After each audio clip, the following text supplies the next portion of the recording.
जय श्री कृष्णा। कैसे हैं आप सभी? बहुत बहुत स्वागत है आप सभी का। आप लोग सोच रहे होंगे कि ये नेताजी कौन आ गए। नेताजी नहीं हूँ मैं। कल हमारे यहाँ मेला लगा था, वो हस्तशिल्पी वाला। तो वहाँ गया तो मैंने पहन के देखा तो मुझे अच्छा लगा, तो मैंने सोचा, मैंने कहा चलो एक ले लेते हैं। एक पिताजी के लिए भी लिया, एक मेरे लिए भी लिया। इसलिए मैं नेताजी जैसा लग रहा हूँ, है ना? तो मैं नेताजी नहीं हूँ। और अगर आप नेताजी मानते हैं तो सभी भाइयों और बहनों, ज़्यादा से ज़्यादा मतों से मुझे विजयी बनाए। ठीक है, चलिए। परिवर्तन संसार का नियम है, थोड़ा बहुत परिवर्तन करते रहना चाहिए। और वैसे मैं इसमें कैसा लग रहा हूँ कमेंट में बताना, ठीक है? मैं पढ़ूंगा, देखिए आपको कैसा लग रहा है। हाँ, आज हम जो बात करने वाले हैं कि ऐसे कौन से लोग हैं जिनके ऊपर ईश्वर की कृपा होती है। ईश्वर की कृपा होना, ईश्वर का मिलना, मतलब क्या? मतलब मन में शांति होना। ठीक है, मन के अंदर शांति होना, हर परिस्थिति में, चाहे सुख हो चाहे दुख हो, दोनों में एक जैसा रहना, चेहरे पे मुस्कान रहना। ये होता है भगवान का मिलना। भगवान का मिलना ये नहीं होता है कि जैसे मान लो चलो भगवान आपको मिल गए, आपके घर ही आ गए। अब आपके घर आए, आपने कहा वाह वाह मेरे तो भाग जग गए। भगवान ने कहा हाँ ठीक है कोई बात नहीं, खाना लगा दो। जी जी भगवान बिल्कुल बैठिए आप, बढ़िया आपने अच्छा व्यवस्था करी, खाना खिलाया। अब भगवान ने कहा दिन में थोड़ा आराम कर लेता हूँ। फिर शाम हुई, भगवान ने बोला ऐसा करो यार, थोड़ा भजिए बना लो यार। जी जी भगवान, भजिए बन गए। तीसरे दिन भगवान ने कहा एक काम करो, आज है ना थोड़ा हलवा बना लो। अब आदमी के मन में आने लग जाएगा यार ये तो बस दे कुछ रहे नहीं है, बस इनको खिलाए जा रहे हैं। तो आदमी है ना, अगर भगवान स्वयं घर पे आ जाए तो 7 दिन में ना उनसे भी परेशान हो जाए वो। उनको भी बोल दे कि भगवान मेरे एक जगह शादी में जाना है, तो आप 7 एक दिन वहाँ रुकना पड़ेगा। तो भले आप रुको यार, ऐसी कोई बात नहीं है घर पे, है ना? तो भगवान कह देंगे नहीं नहीं मैं क्या करूँगा अकेला। और अगर वो कह दे कि हाँ मैं रुक जाऊँगा, तो भी टेंशन में आ जाओगे। समझ गए? इंसान स्वार्थी होता है। भगवान मिलने का मतलब ये नहीं है कि भगवान आपके घर आ गए तो आप वो कुछ दे ही नहीं रहे हैं। वो बस कह रहे हैं कि खाना बनाओ, मुझे भूख लगी है, मुझे आप इतना प्यार करते हैं, रोज अगरबत्ती लगा रहे थे आप, है ना, सालों साल से, आज लो मैं स्वयं प्रकट हो गया। इंसान घबरा जाएगा क्योंकि इंसान है स्वार्थी। और अगर वास्तविकता में देखा जाए ना, हर घर में भगवान हैं, लोग जान नहीं पा रहे हैं। आपके घर में जो आपके घर के सदस्य हैं, जो आपके लिए कुछ ना कुछ करते होंगे, कोई खाना बनाता होगा, कोई झाड़ू निकालता होगा, कोई कपड़े धोता होगा, कोई आपके लिए बाजार से कमा के लाता होगा, है ना, कुछ ना कुछ तो कर रहा होगा ना आपके घर परिवार का सदस्य। तो उसमें हम भगवान को देख नहीं पा रहे। और हमको ऐसा लग रहा है कि भगवान मतलब जैसे एक चक्रधारी, है ना, हाथ में चक्र लिए और गदा लिए और ऐसे प्रकट हो जाए, है ना। देखो भगवान को मिलने का अर्थ समझो आप। भगवान को मिलने का अर्थ ये होता है कि हमारे मन में सुकून होना, जो चीज़ हमें मिली है उसे स्वीकार करना, हमेशा खुश रहना और लोगों को खुश करना, खुशियाँ बांटना, सभी लोगों के अंदर ईश्वरत्व को देखना। आपके घर में अगर माता पिता हैं, बच्चे हैं, पति हैं, पत्नी है, सबके अंदर उन भगवान को आप देख लो ना। क्या दिक्कत है?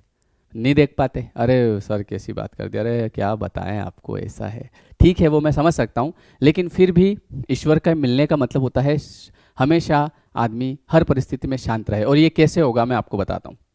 भगवान कहते हैं कि निर्मल मन जन सो मोहि पावा, मोहे कपट छल छिद्र न भावा। जिस व्यक्ति के अंदर कपट होता है कि इसका नुकसान कर दूं, इसको परेशान कर दूं, इसको रुला दूं, उसके मन में कभी शांति नहीं आती है। भगवान के मिलने का मतलब मन की शांति। मन में शांति उसी के आती है जो दूसरों को सुखी करने की चेष्टा करता है। अगर कोई व्यक्ति दूसरों को दुखी करने की चेष्टा में लगा रहता है हमेशा कि इसको दुखी करूं, ये खुश नहीं हो जाए, ये कैसे खुश हो गई, आज रुको कुछ ना कुछ स्कीम लगाती हूँ, है ना, तो वैसे व्यक्ति को कभी भगवान नहीं मिलता है, कभी उसका मन शांत नहीं होता है। तो इसलिए भगवान कहते हैं कि निर्मल मन जन सो मोहि पाओ। मुझे ऐसे व्यक्ति पसंद है जो निर्मल मन के होते हैं। और आप यकीन मानिए कि हर समय आपकी परीक्षा होती है, हर समय, हर पल। कैसे होती है बताऊं? बताता हूं, और आपको पता ही नहीं चलता है। और अगर आप उस परीक्षा में पास होते रहे तो आपके पास सब कुछ आने लगेगा, जो जो आप चाहते हैं, धन संपत्ति, पैसा, खुशियां, परिवार में अच्छा माहौल, सब मिलेगा आपको। पर अब वो परीक्षा में पास होना पड़ेगा, लेकिन पास सब हो नहीं पाते हैं। देखो परीक्षा कैसे होती है। आपके घर में एक छोटा सा बच्चा है, ठीक है, अब आप उसके लिए एक बिस्किट का पैकेट लेके आए, ये बिस्किट का पैकेट लेके आए, आपने घर में हॉल पे रख दिया, ठीक है। अब हॉल में रख दिया और पड़ोसी का बच्चा तुरंत उसी समय आपके घर में आ जाता है आपके बच्चे के साथ खेलने के लिए या उससे बुलाने के लिए, कहाँ है वो। तो जैसे ही पड़ोसी का बच्चा आपके घर में इंटर हुआ, अब ये चूंकि देखो आपकी परीक्षा हो रही है, वो भगवान स्वयं पधार रहे हैं आपके घर पे, बस आप पहचान कर लो, है ना। तो जैसे ही वो इंटर हुआ और आपने सबसे पहले क्या किया, नज़र पड़ी बिस्किट के पैकेट के ऊपर, सबसे पहले उसको गायब किया वहाँ से। क्या हो गया, क्या लेने आया? बोले भैया कहाँ है? वो आ रहा है अभी, है ना। और आपने और फिर देखा कि उधर एक खिलौना पड़ा है, अरे अभी ये खिलौना नहीं ले ले, क्योंकि अभी ये बिस्किट का पैकेट अगर ये ले जाएगा तो मेरा बच्चा क्या खाएगा। तो आप अपने बच्चे को अपना मान रहे हैं, पर उसके अंदर ईश्वरत्व देख नहीं पा रहे हैं। भाई वो भी एक छोटी आत्मा है ना। तो आप चाहते तो अगर उसने कहा कि ये बिस्किट का पैकेट मैं ले जाऊँ, हाँ जा ले जा, मैं दूसरा लेके आ जाऊँगा, कोई बात नहीं। लेकिन हमारा मन इतना भी नहीं होता है कि हम एक 10 रुपये का पैकेट दे दें उसको बिस्किट का, और हम चाहते हैं भगवान से हमें धन धन संपत्ति दे दो भगवान। भगवान कहेंगे क्यों दे दो, अभी मैं आया था बिस्किट का पैकेट नहीं दिवाया तुमसे, हैं जीव निकल गया उसमें छुपा दिया तुमने। देखो प्रकृति कैसे काम कर रही है, आप समझो। भगवान मतलब ऐसा नहीं है कि भगवान वहाँ खड़े हैं और आपने कहा कि भगवान धन संपत्ति दे दो, उन्होंने कहा जा तथास्तु। ऐसे थोड़ी होता है, ये कोई मजाक थोड़ी है। ये एक सॉफ्टवेयर है, हर पल आपकी परीक्षा होती है। घर में किसी बूढ़े व्यक्ति ने कह दिया कि बेटा एक पानी का ग्लास पिला दे, एक पानी का ग्लास दे दे, यही काम बचा अब मेरे, पानी का ग्लास दो, ये दो। आपको पता नहीं है कितना काम पड़ा है मेरे, पहले पानी का ग्लास दो वहाँ जाके। वो चेकिंग हो सकती है, वो आपकी चेकिंग हो रही हो, है ना। समझ गए कि नहीं समझे? पत्नी ने कहा 2 मिनट मेरे पास बैठ जाओ, मेरा मन नहीं लग रहा है, चेकिंग हो रही है, बैठ जाओ। ये मत करो कि तेरे तो यही काम है, रोज के नाटक है तेरे तो। पति ने कहा मेरे लिए चाय बना दो, सर दर्द कर रहा है, चाय बना के दो, वो परीक्षा हो रही है आपकी। पता चला कि यही काम है आपके, तो दिन भर बस चाय का ऐसा चस्का है आपको कि पूछो ही मत। जब देखो जब चाय पिला दो, चाय पिला दो। चाय की केटली टांग लो, नली लगा लो, पीते रहना। ऐसे मत बोलो, चाय बना के दो उनको, है ना। क्योंकि ईश्वर हर कब आपकी परीक्षा ले ले आपको पता भी नहीं चलेगा। तो वो जब पड़ोसी का बच्चा आया तो आपने वो बिस्किट का पैकेट छिपा दिया, और फिर रात को भगवान को कह रहे हैं भगवान देखो सत्य कड़वा होता है, हाँ सत्य हमेशा कड़वा होता है। तो इसलिए हमेशा मन कैसा रखो, निष्कपट निश्चल, मन में सबके प्रति प्रेम भाव रखो, है ना। सबके अंदर ईश्वरत्व को देखो, फिर देखो आपके जीवन में अगर चमत्कार नहीं हो जाए तो मुझे बताना, क्योंकि ये नियम है, ये सॉफ्टवेयर है, ये ऐसे ही काम करता है। जब आपका मन देने का हुआ, मन चंगा, तो कसौटी में गंगा। आपका मन देने का हुआ, देने के भाव हुए, आपको मिलने लग गया। कल मैं जब वहाँ पे जैसे मैं कह रहा था दुकान से लेके आया, तो कल मैं लेके आया तो मैंने जब इसको देखा तो सबसे पहले मेरे मन में ये विचार आया कि यार पिताजी के लिए ले लेता हूँ। मैंने ये नहीं सोचा कि मेरे लिए ले लेता हूँ, मैंने कहा यार वो दिखा तो मैंने कहा पिताजी के लिए। मैंने ये वाला देखा था पहले, आपको बताता हूँ। देखो एक ये वाला मुझे पसंद आया था, अब मैंने देखा उनके लिए, मैंने कहा चलो एक ले लेता हूँ। जैसे लिया और मेरी नज़र इस पर पड़ी, मैंने कहा भैया ये वाला देना यार। मैंने कहा ये मेरे ऊपर सूट कर रहा है, चलो एक मैं भी ले लेता हूँ। मेरे भी आ गया, देखो ऊपर वाले ने दिला दिया। मतलब आपको भाव पहले ही रखने पड़ेंगे, दूसरे को मैं क्या दे रहा हूँ, खुद को अपने आप मिलेगा, ऑटोमेटिक आ जाएगा, और ऊपर वाला व्यवस्था करेगा। आप भले मेरी ये बात लिख लो कॉपी में, आप आज से अपना मन साफ रखो, दूसरों को देने का भाव रखो। और मैं ये नहीं कर रहा हूँ दुनिया में बांट दो, अपने घर से शुरू करो।